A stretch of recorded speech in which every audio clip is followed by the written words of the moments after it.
देखिए इस प्रॉब्लम में हमें करना क्या है। हमारे पास में ये आप देख रहे होंगे, तो दिस इज़ द अर्थ। ये एक अर्थ है जिसका मास m और रेडियस r है। और आप देख रहे होंगे एक ऑब्जेक्ट और दिख रहा है, इसको हमने मून कंसिडर करा है। और इस प्रकार से हम देखते हैं तो ये हमारे पास क्या हो गया, एक मून हो गया। लेकिन इसका मास का रिलेशन इसके मास से हमें बताया गया कि मून का जो मास है वो अर्थ का 1/96 है।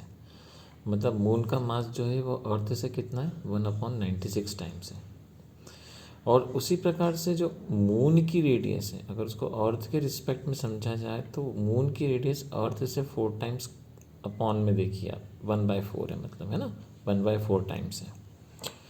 सो अगर अर्थ सरफेस से अगर हम कोई ऑब्जेक्ट को ऊपर की तरफ अगर हम लिफ्ट करते हैं उसकी ग्रेविटेशनल पुल से बाहर, तो उसका एस्केप वेलोसिटी हमें जो दिया गया है वो दिया गया है 11 किलोमीटर पर सेकेंड। मतलब 11 किलोमीटर पर सेकेंड के हिसाब से वो बाहर चला जाएगा। तो अगर हमें फाइंड करना है मून का एस्केप वेलोसिटी और ये डेटा को लेकर जो उसने हमें दे रखा है, तो देखिए इस प्रॉब्लम को अपन कैसे सॉल्व करते हैं। ठीक है ना। तो हम क्या फाइंड करेंगे, एस्केप वेलोसिटी किसकी, मून की फाइंड करेंगे। मतलब ये हमें फाइंड करना है। तो ये मैंने कॉमन फॉर्मूला लिखा एस्केप वेलोसिटी का। Escape velocity is equal to √2 G M और आर। इस बार देखिए मैंने फॉर्मूले में स्मॉल जी और कैपिटल आर क्यों नहीं लिखा, क्योंकि मुझे मास से रिलेशन दे रखा है, तो इसलिए मैंने फार्मूला चेंज कर दिया।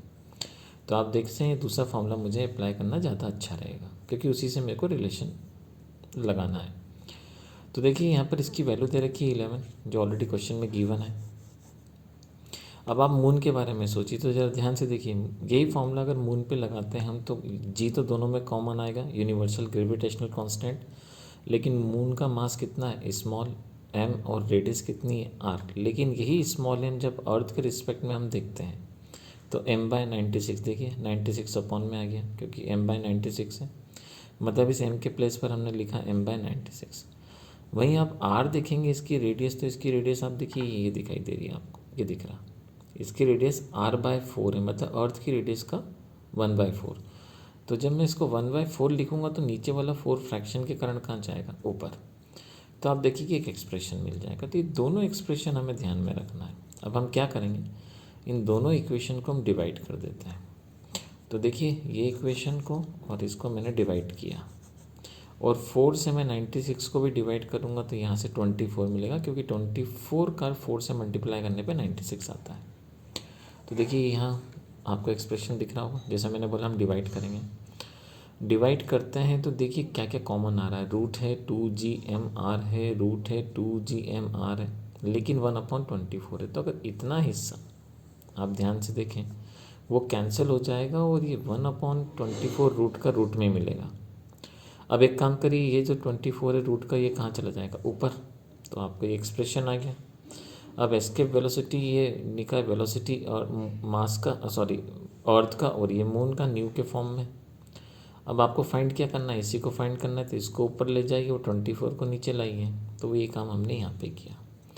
अब 24 को हम कितना रूट से बाहर निकाल सकते हैं, तो 4 × 6, और √4 हमें कितना मिल जाएगा, 2, क्योंकि यहाँ से 2 बाहर आ जाएगा।